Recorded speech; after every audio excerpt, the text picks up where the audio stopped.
你的手腕会突然刺痛吗？尤其刚起床时会特别僵硬，甚至完全不能动。很多人会习惯觉得这只是小毛病，休息一下就会消失。那确实，休息一下会比较好，没错。但这种痛会渗透到日常生活，变成习惯，让你渐渐忘掉手腕不痛是什么感觉。其实这种手腕痛是手腕里的三角纤维软骨复合体受伤了，简称 TFCC 受伤。TFCC 它的作用就像运动鞋底下的缓震垫，能够吸收冲击，保护我们的手腕。很多人 TFCC 受伤后只能休息一段不算短的时间，让它自行康复。虽然基本上没错，但如果伤后能在无痛范围内尽量训练，就能帮你缩短 TFCC 康复所需要的时间。今天影片的内容，我不仅想给那些正在手腕痛的人看，也要提醒那些手腕还很健康的观众，要提早预防。因为 TFCC 一旦出状况，要完全康复可是一件相当不容易的事情。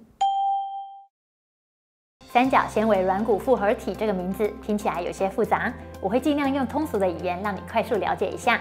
首先，你要知道，我们身体里的软骨可以分成3种类型：透明软骨、弹性软骨以及纤维软骨。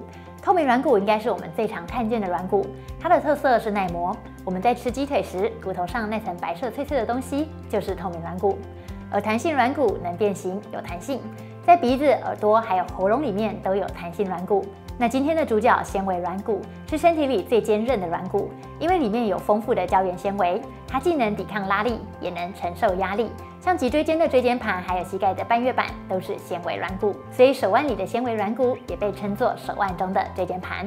因为手腕的形状较复杂，简单的圆形没办法全面的保护手腕，所以这里的纤维软骨不仅覆盖到手臂的尺骨和桡骨，还得延伸到手臂的三角骨、月状骨之间，因此得名三角纤维软骨。而三角纤维软骨并不会孤立存在，周围一定会有韧带还有关节囊，只要这里有受伤，这些软组织全部都会一起伤到。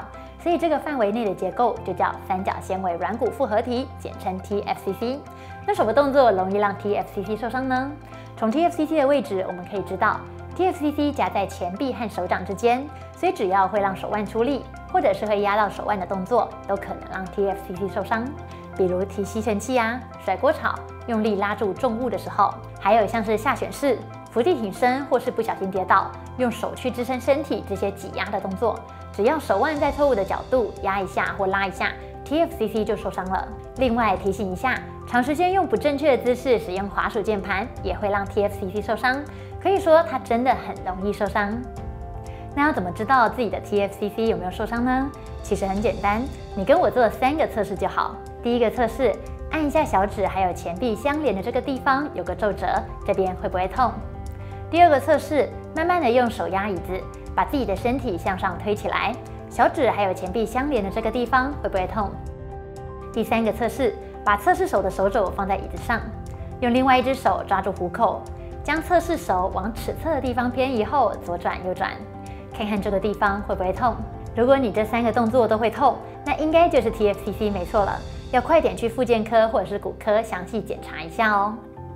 虽然说 TFCC 真的很容易受伤，但接下来我想带你做一些可以增加手腕耐用度的训练。即使 TFCC 没有受伤，也可以作为保养运动。但是已经确认 TFCC 受伤的同学，一定要先问过医生，也要确保在无痛的范围内做哦。手腕活动度提升，将弹力带固定在桌角或门后。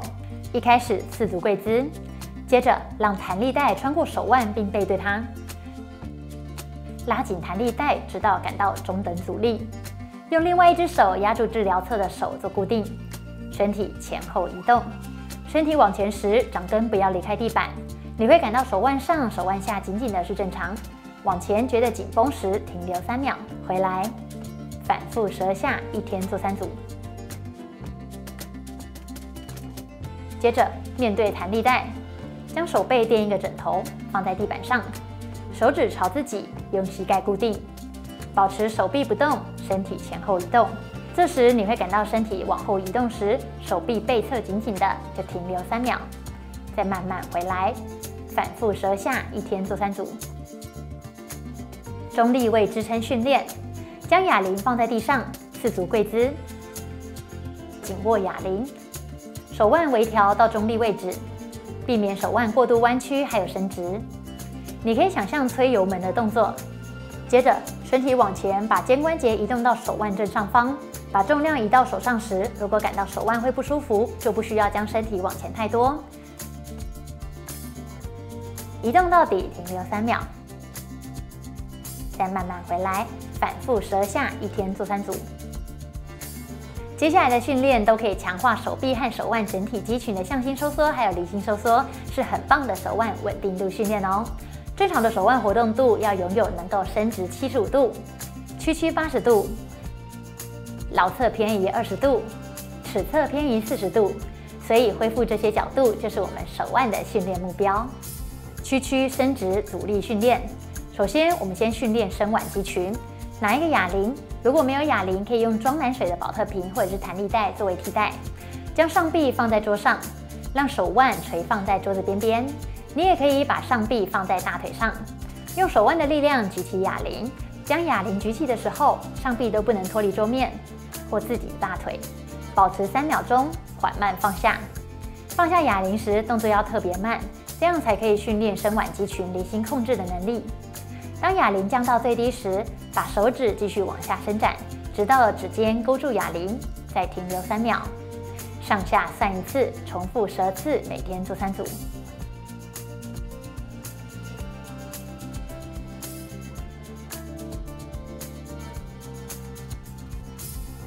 接下来是屈腕肌群，握住哑铃，将手掌朝天花板，保持上臂固定桌上或者是腿上，将哑铃往天花板移动。这时你会感到手腕正面紧紧三三的是正常。屈腕到最大范围时，保持3秒钟，然后慢慢的将哑铃往地板移动，移动速度要慢，这样可以训练到屈腕肌群的离心收缩能力。将哑铃降到最低时，把手指继续往下伸展，直到指尖勾住哑铃。再停留3秒，回到起始位置，上下算1次，重复12次，每天做3组。常常做这些练习，不仅可以加强手腕的稳定性，还能增加肌肉弹性，改善手腕的活动度还有力量。旋转阻力训练，将上臂放在桌上，让手腕垂在桌子的边边。你也可以把上臂放在大腿上，将大拇指往上，小拇指往下。接着拿一个哑铃，确定手腕放在中立位后，不会过度弯曲或伸直。大拇指往身体外转，小拇指往身体内转，转到底时停留3秒，再慢慢回来。再将大拇指往内转，小拇指往外转，以内以外算1次，总共12次，1天做3组。做这个动作时，很多人常常会感觉 TFCC 的位置痛，这时可以放慢速度，将动作幅度减小，不要硬转到底。你也可以回去看这部影片，里面有手腕肌群整体的放松，放松完再练，训练的时候比较不容易发生代偿哦。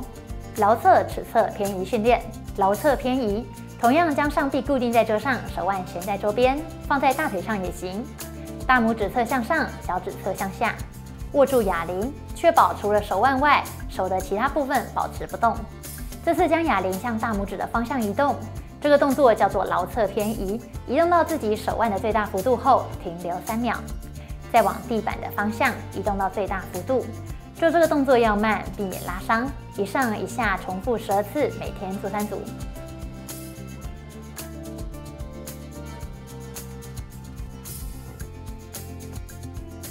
尺侧偏移，尺侧偏移的动作就有点不一样了。将手垂放在身体旁边，拿哑铃或者是保特瓶。你也可以拿一根木棍，将小指侧往天花板移动，停留3秒，然后慢慢的把手腕移回中心位，再往地板移动，停留3秒，一上一下重复12次，每天做3组。透过今天这部影片，你知道了手腕最常见的伤害就是三角纤维软骨复合体受伤。受伤的原因可能是拉扯，也可能是压迫，让本来保护力就很低的手腕因为过度使用而受伤了。后面的运动你也学会了避免手腕受伤的方法，除了增加活动度外，还可以多锻炼手腕力量以及灵活度。只要手腕周遭肌肉的力量足够，它们就可以保护 TFCC， 让手腕比较不容易受伤。其实很多运动伤害都是发生在没有运动的人身上，都是因为没有运动，肌肉长时间处于低度使用的状态，等到真正需要力量时，肌肉跟不上，一瞬间就变成过度使用了。所以透过今天的影片教你的这些方法，循序渐进的增强肌肉的力量还有适应力，不只可以帮你的手腕适应运动，降低运动伤害的风险，也让你能更好的享受运动的乐趣还有好处。那以上就是这部影片的所有内容，如果对你有帮助，别忘了帮我分享出去，这对我有非常大的帮助。那我们就下部影片见喽，拜拜。